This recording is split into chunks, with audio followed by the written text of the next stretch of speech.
Dios los bendiga, queridos hermanos y amigos que en este momento nos acompañan a compartir la palabra de Dios nuevamente con ustedes para poder aprender algo nuevo en este día.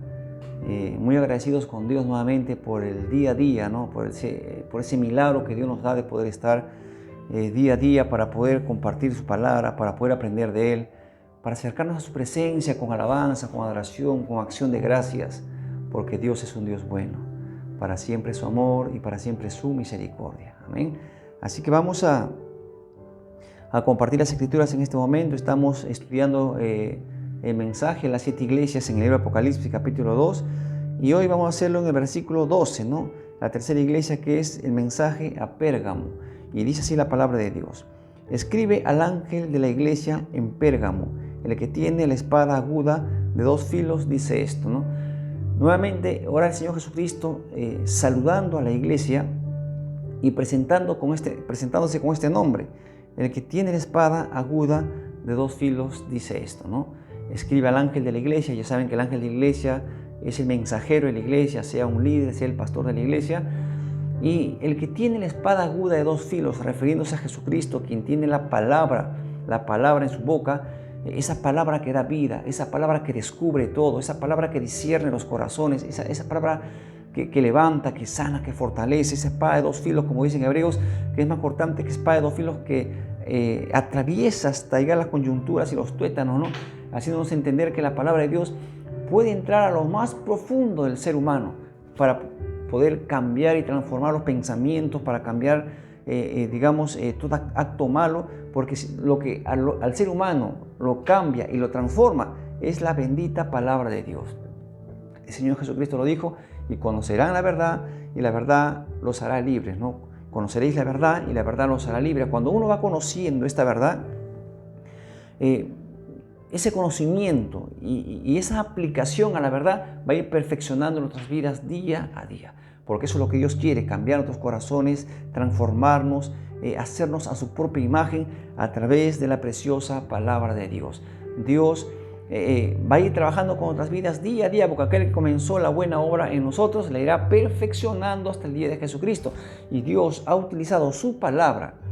¿Para qué? Para que nosotros seamos cambiados y transformados y hechos a la imagen de Jesucristo. Así que el que tiene la espada aguda de 2 filos, o sea, de la palabra de Dios, el que tiene la palabra de Dios, dice esto. Bien, ¿qué es lo que dice nuestro Señor Jesucristo a la iglesia de Pérgamo? Nuevamente, yo conozco tus obras. Como saludó también a Éfeso, a Esmirna y a las otras iglesias, yo conozco tus obras. Gloria a Dios por eso. Dios conoce todas nuestras obras. Nuestra entrada, nuestra salida, Dios lo conoce todo. Pero ¿de qué obras se está hablando aquí? Primero, yo conozco tus obras y dónde moras, donde está el trono de Satanás, pero retienes mi nombre y no has negado mi fe, ni aun en los días en que Antipas, mi testigo fiel, fue muerto entre vosotros, donde mora Satanás. ¿Por qué dice que Pérgamo era una ciudad donde moraba Satanás? Porque era una ciudad inclinada a la idolatría, inclinada a los pecados sexuales, inclinado a toda clase de pecado. Es una ciudad muy perversa, muy pecadora, y por eso decía: ese es el lugar donde mora Satanás, y allí está fundada mi iglesia. Ahí está fundada mi iglesia, y tú te has mantenido fiel, aun cuando Antipas, mi siervo, fue muerto, dice la Biblia, aun cuando Antipas, mi testigo fiel, fue muerto entre vosotros. ¿Por qué? Porque esta ciudad también, conquistada por Roma y teniendo como al César como el supremo de todos ellos, se obligaba en muchos de los casos a reconocer al César como Señor, reconocer a César como Dios. Y la gente tenía que gritar: César es Dios, César es el Señor. Y Antipas no hizo eso. Él, como hijo de Dios, reconocía que solamente Jesucristo es el Señor de señores, el Rey de reyes, Él es Dios. Y él no compartía, Antipas no compartía esas proclamaciones que hacían los demás, y a causa de ello fue muerto, dice la Biblia, fue muerto, ¿no? Parece que Antipas era uno de los líderes de la iglesia, puede haber sido el pastor, o un líder, o un anciano de la iglesia, pero aún así, dice la Biblia, que los hermanos de Pérgamo no se tiraron para atrás, aun cuando Antipas había muerto. Ellos seguían adelante en el nombre de Jesús, y eso era algo que nuestro Señor Jesucristo estaba halagando a la iglesia. De igual manera, nosotros, hermanos, frente a cualquier circunstancia, venga lo que venga, pase lo que pase, nosotros tenemos que seguir adelante en el nombre de Jesús. En el mundo tendréis aflicción, dijo el Señor, pero confíen, yo he vencido al mundo, dice nuestro amado Dios. Dios es bueno, y Dios a veces permite que pasemos por ciertas circunstancias, porque Dios quiere que nosotros seamos perfeccionados, para que Dios quiere que nosotros vayamos aprendiendo, para que Dios se vaya revelando en nuestras vidas y nosotros vayamos madurando y vayamos siendo perfeccionados para ser útiles en la obra del ministerio, para ser útiles como hijos de Dios, para ser útiles como cristianos. Bien, pero así como Jesús halagaba a la iglesia y fue sincero, también fue sincero en decirle las cosas que no son agradables delante de sus ojos. Dice, pero tengo unas pocas cosas contra ti, que tienes ahí a los que retienen la doctrina de Balaam, que enseñaba a Balac a poner tropiezo ante los hijos de Israel, a comer de cosas sacrificadas a los ídolos y a cometer fornicación. Balaam fue contratado, Balaam era un profeta de Israel, fue contratado por un rey enemigo, fue contratado por Balac para que él pudiera maldecir a Israel, porque no podían vencerlo a causa de la bendición que había en Israel, no podían vencerlo. Entonces Balaam fue contratado para maldecirlo como profeta, para que el pueblo de Balac vaya y pueda vencer a Israel. Pero Balac no podía, no le salían palabras de maldición. ¿Por qué? Porque Dios ya había bendecido. Entonces dijo, yo no puedo bendecirlo porque Dios los ha bendecido. Lo que puedo hacer es hacerlos pecar, para que Dios quite su bendición de ellos. Y eso hizo Balaam. Comenzó a enseñarles a adorar a ídolos, comenzó a poner tropiezo, haciéndolos caer en pecados de fornicación y de adulterio. Y eso justamente es lo que hizo Balaam. Y dice el Señor Jesucristo que esa es una doctrina que se mete en la iglesia. Se enseña a no respetar a Dios. Se enseña a practicar cosas mundanas dentro del pueblo de Dios, dentro de la iglesia. Un cristiano no puede vivir como una persona que no conoce a Cristo. Un cristiano no puede relacionarse sentimentalmente con una persona que no conoce a Jesucristo. ¿Por qué? Porque ahí dice, les enseñaba a poner tropiezo en cuanto a la idolatría y en cuanto a las fornicaciones, que tiene que ver con las relaciones sexuales. Una persona siendo cristiana que mantiene una relación sexual con alguien que no es cristiano es un pecado. Y si mantiene relaciones sexuales con una persona aún siendo cristiana y que no son casados, comete pecado delante de Dios. Y si esta persona tiene una actividad, sentimental con alguna persona que no es cristiana, entonces también es pecado, dice la Biblia. Esto no lo digo yo, por eso la Biblia dice, no unáis a yugos desiguales, no se junten con personas que no son cristianas, dice la palabra de Dios, no se relacionen sentimentalmente con personas que no pertenecen al pueblo de Dios. Es la doctrina que se estaba enseñando en ese tiempo, y es la doctrina que lamentablemente está también entrando a algunas iglesias para ser destruidas. Nosotros, queridos hermanos, dice la Biblia, que no fuimos llamados a inmundicia, sino a santificación, dice en el libro de 1 de Tesalonicenses. Fuimos llamados a santificación. Un hijo de Dios no tiene por qué, está prohibido por la palabra de Dios que se relacione con una persona que no es cristiana. Vuelvo a repetir, ningún ser humano, y menos un cristiano, puede mantener relaciones sexuales con alguien si no está casado. Eso es fornicación. Así que ese pecado había entrado a la iglesia. ¿Qué otro pecado más entró a la iglesia? Dice, y también tienes a los que retienen la doctrina de los nicolaitas, la que yo aborrezco. ¿Cuál era la doctrina de los nicolaitas? La doctrina de los nicolaitas era engrandecer al ser humano, endiosar a la persona, hacerla sentir a la persona tan importante que llega al grado de ocupar grados jerárquicos. La jerarquía muy alta, le gusta ser reconocidos, halagados, le gusta recibir gloria de hombre. Entonces esa doctrina comenzó a meterse dentro de la iglesia, donde los líderes eran resaltados, los líderes eran personas que querían la opulencia, los aplausos y querían ser halagados y alabados muchas de las veces. Y esta iglesia estaba cayendo desgraciadamente en eso, como en estos tiempos también. Hay líderes, pastores y por ahí algunos que se hacen llamar apóstoles, que enseñan a la iglesia no solamente a respetarlos, enseñan a idolatrarlos. Hemos visto casos donde pastores comienzan a vender hasta sus propios cuadros con sus propias imágenes para que los pongan en sus casas. Hemos visto miembros de la iglesia sumisos, sujetos al grado que tienen que ir digamos, hacerle muchos servicios a los pastores porque lo sienten como unos dioses, como unos señores. Ha llegado al grado que los pastores se enseñorean de la congregación. Los pastores no pueden enseñorearse de la congregación porque el único Señor de la iglesia se llama Jesucristo, y los pastores y líderes y los demás somos miembros del cuerpo de Cristo. Y esta iglesia había caído en ese pecado de dejar que los líderes y los pastores se enseñoreen de la iglesia y ellos ocupen cargos jerárquicos muy altos. Digamos, una cosa es respetar a tu pastor, respetarlo, porque eso la Biblia dice, respetarlo, obedecer a tu pastor, sujetarte a ellos, servir a Dios juntamente con ellos. Pero otra cosa que tú idolatres, que tú te rindas ante un pastor o un líder, o que tú valga más la palabra del pastor o un supuesto apóstol o un líder que la palabra de Dios. Y eso no es lo que Dios quiere. Dios quiere que nosotros reconozcamos a Jesucristo como Señor. Sin Él no podemos hacer nada. Sin el pastor, sin el supuesto apóstol, sin los líderes podemos seguir trabajando, pero sin Dios nada podemos hacer. Jesús lo dijo: sin mí nada podéis hacer. Así que esta iglesia había caído en contaminarse con el mundo, idolatrando. Quizás nosotros no estamos idolatrando nada, pero ¿qué sucede?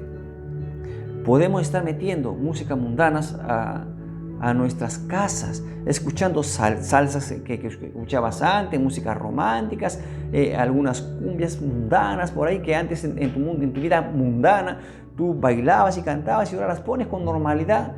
¿Qué pasa? Eso no podemos poner nosotros con normalidad. Eso es pecado delante de Dios. ¿Qué hacemos nosotros retrocediendo de donde Dios nos ha sacado?